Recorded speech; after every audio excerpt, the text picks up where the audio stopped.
Jean-Jacques Rousseau est à Montmartre ce que les phoques sont à la mer Noire, ou, pour être plus clair, ce que les poissons rouges sont à l'amertume.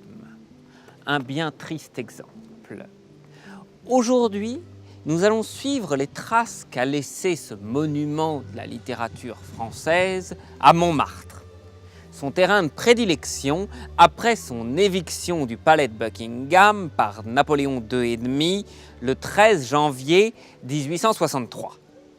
Maître Renaud, vous êtes historien et philatéliste et vous avez étudié les timbres de Rousseau. Oui, je suis Rousseau. Je collectionne ces timbres, surtout les anciens dont les premiers datent du XIVe. Pardon, vous dites que vous êtes Rousseau? Bien sûr que non, je le suis du verbe suivre. Vous êtes qui? Maître Renaud, historien et philatéliste. Et nous sommes très heureux, cher maître, de vous avoir parmi nous. Alors, si je comprends bien, Rousseau a timbré dès le XIVe. Alors qu'ici, nous nous trouvons dans le XVIIIe. Exactement, ce qui nous laisse à penser qu'il nous reste le XVe, XVIe, XVIIe et le fond du périphérique intérieur à explorer. Très intéressant. Ce que beaucoup de gens semblent ignorer, c'est la fascination de Rousseau pour les pigeons d'intérieur. De sous-sol pour être précis. Les pigeons de sous-sol? De sous-sol, oui, les mâles. Très intéressant. Et donc, ici, nous nous trouvons face à un sous-sol d'origine... Inconnue.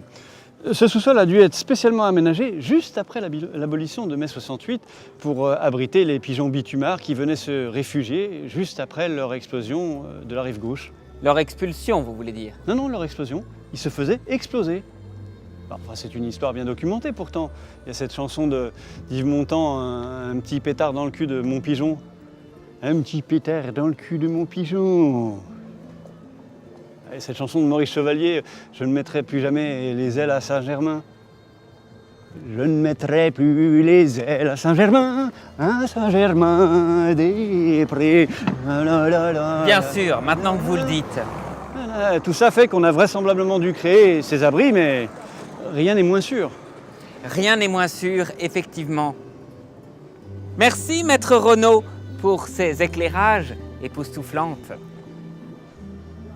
Cette émission se touche à sa fin, mais je vous donne rendez-vous la semaine prochaine pour un nouvel épisode de l'Histoire nous fascine, avec cette fois un sujet beaucoup plus sportif, vie et œuvre de l'éternel second de la Formule 1 et auteur de À la recherche du temps perdu, Alain Proust.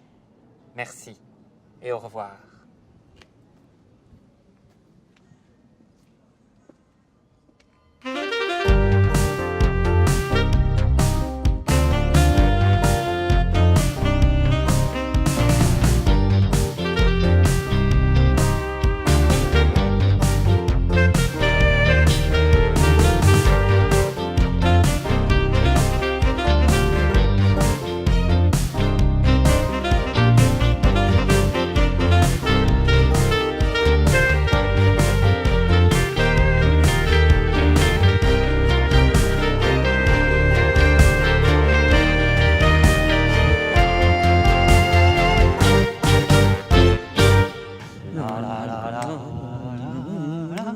La la la la la la la la.